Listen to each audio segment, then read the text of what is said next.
A government you have never voted for can now rewrite how the phone in your pocket works. It already has. It happened in press releases almost no one read. On a continent, most of those phones were never invented on. Think about the company that made your phone, the maps you trust, the search box you type into without thinking. Almost none of it was built in Europe, and yet the rules that govern how all of it behaves are written there. Not in Silicon Valley, not in Washington, in Brussels. A bureaucracy of civil servants you cannot name became the single most powerful referee of products. Billions of people use every single day. They never built a rival. They didn't have to. They just decided they had the right to redesign everyone else's. This is the story of how the place that lost the platform race quietly won control of the platforms, one reasonable decision at a time. It did not start as a campaign. It started as paperwork. In the early 2000s, Brussels was not glamorous. It was committees, hearings, thick binders of competition law, and civil servants who genuinely believed in a simple, old-fashioned idea that no company should be allowed to win by cheating. The first real target was Microsoft. In 2004, the company was the most powerful in technology, and the European Commission accused it of something almost quaint by today's standards: bundling its Windows Media Player into Windows so that rivals never got a fair chance. On the 24th of March, 2004, the Commission fined Microsoft 497 million euros. At the time, the largest fine it had ever imposed. But the fine was almost beside the point. The Commission also ordered Microsoft to sell a version of Windows without Media Player, and to hand over the technical information rivals needed to make their software work alongside Windows. Read that carefully. It was not just punishing what Microsoft had done. It was beginning to tell Microsoft how its products should be built. And in 2004, that sounded entirely reasonable. Defend the small player, keep the market open, protect the European consumer from a foreign giant. There were no villains here, only careful people, doing their jobs, defending fair competition. That is how it always begins, in plain sight and entirely sensible. Nobody read the fine print on what that power would one day become. But a fine is just a number on a giant's balance sheet. Microsoft paid and kept going. The Commission had told it to share interoperability information with rivals. Microsoft dragged its feet. So, in July 2006 came another fine, 280,500,000 euros for failing to comply. Still, the information didn't flow on fair terms. So, in February 2008, an even bigger one, 899 million euros for the same underlying failure. Then, the browsers. Internet Explorer came preloaded on every Windows machine, and rivals could barely be seen. The Commission's answer was strange and revealing. In December 2009, it accepted a promise from Microsoft to build a browser choice screen, a little menu shown to European users, offering them rival browsers to install instead. Think about what that is: a regulator deciding what menu should appear on your screen when you turn on your computer, and then Microsoft simply stopped showing it for over a year. In 2013, that earned another fine, 561 million euros, for failing to display a menu. Here was the lesson Brussels was quietly learning. Fines, even enormous ones, do not move a company this size. A 400 million euro penalty is a rounding error to a giant. What actually changes a giant is controlling how its product is designed. The penalty was the old weapon, the design was the new one. Brussels had found something far more powerful than money, and it was about to point it at someone bigger. The new target was Google, and the campaign came in waves, each one bigger than the last. First, in June 2017, the shopping case. The Commission ruled that Google had used its dominance in search to push its own price comparison service to the top, while burying rivals below. The fine, 2,420,000,000 euros, larger than any before it. But shopping was about a corner of a web page. The next decision was about something far more intimate: Android, the operating system running on the overwhelming majority of the world's smartphones.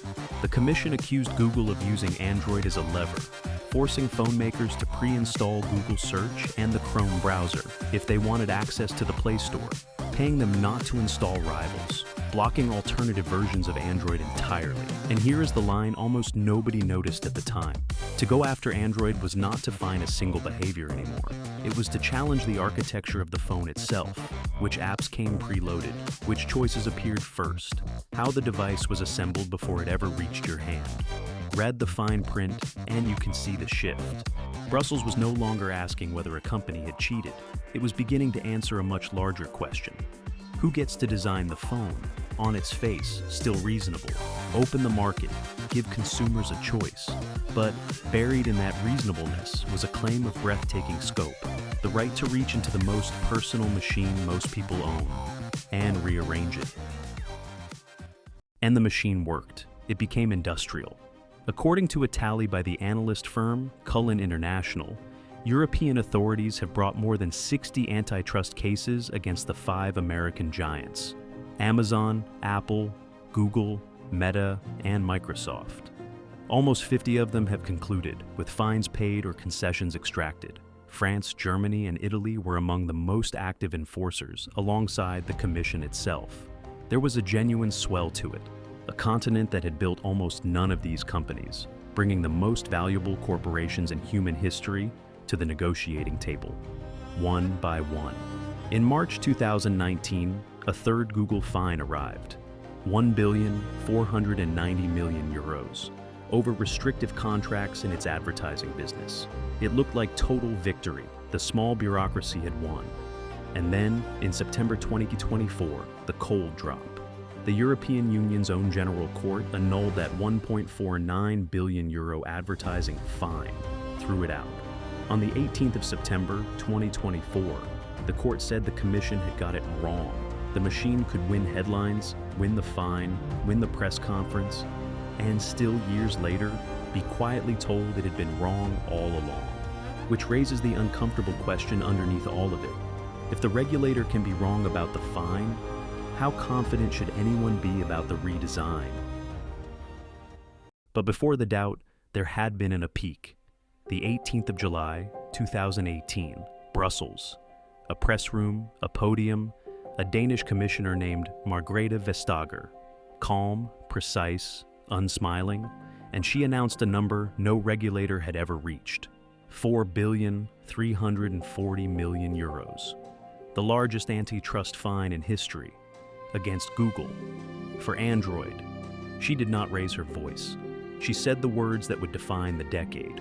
Google, she explained, had used Android as a vehicle to cement the dominance of its search engine. And in doing so, it had denied European consumers the benefits of effective competition in the mobile sphere. Then, the deadline. 90 days to change the conduct, or face penalties of up to 5% of Alphabet's average daily worldwide turnover for every single day it refused. A single official at a single podium, setting the terms for the most used operating system on Earth. That was the loud version. The strange, quiet version came later, and it was far more consequential. By March 2024, Europe had a new instrument, the Digital Markets Act. It named the biggest companies gatekeepers, Apple among them, and told them how their products must now work. From the 7th of March 2024, those companies had to fully comply. And so, Apple did something it had never done in its history. It built a different iPhone, not a different model, a different operating system, a separate version of iOS for one region of the world. In Europe, and only in Europe, Apple was forced to allow rival app stores, to allow sideloading, apps installed from outside its walls, to let developers send you somewhere else to pay. Sit with that. 2 people in 2 different countries holding the same iPhone now hold subtly different machines. One because of where they live. And the reason is not a Silicon Valley designer or a customer survey.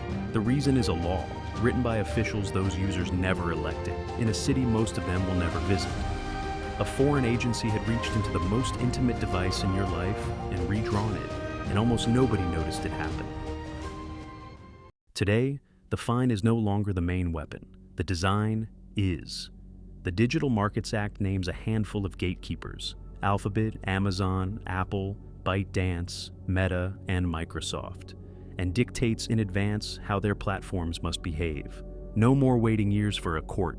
the rules come first, and the penalties are built to be unsurvivable. Up to 10% of a company's total worldwide turnover for breaking them, up to 20% for doing it again, and, as a last resort, the power to order a structural breakup, to force a company to sell off parts of itself. Apple's bill arrived under both systems. In March 2024, 1.8 billion euros under classical antitrust law for blocking developers from telling users about cheaper music streaming options elsewhere. Then, in April 2025, a separate 500 million euro fine under the new Digital Markets Act, again over App Store anti-steering, restrictions on directing users to cheaper deals outside the store. Two different legal instruments, one platform, one family of behavior. Brussels had found a way to charge for the same room twice. Years earlier, in December 2022, Amazon had promised to stop using its sellers' private data against them. And the newest front is artificial intelligence. Brussels is already scrutinizing how Google and Meta handle their AI, before the technology has even fully arrived. Here is the acidic truth at the center of all of it. In more than 20 years, Brussels never had to build a single competing platform. No European search engine that anyone uses. No European phone. No European social network of consequence. It built none of it. It simply assumed the right to redesign everyone else's. The continent that lost the race to invent the future won the power to govern it, without ever having to win on the merits at all. It is tempting to call this Europe finally taming big tech, the brave little continent standing up to the giants. But that reading is too easy, because the power that disciplines the giant does not disappear when the giant is gone. It stays, it compounds, and it answers to almost no one you can reach. The most consequential rules about the device in your hand, what apps it allows, what it shows you first, how it lets you pay, are increasingly written by people no voter chose, in a place most of those users do not live. Maybe they get it right. Sometimes a court tells them they got it wrong years too late, after the redesign is already done. The fine you can appeal. The architecture, once rewritten, simply becomes the world. Remember those press releases at the start? The ones almost no one read. It turns out they were the most important documents ever written about your phone. They were there the whole time, in plain sight, and almost nobody saw them for what they were. The question is not whether someone should govern the giants. Someone will. The question is the one nobody asked while it was happening. Who governs them? And did you ever get to choose?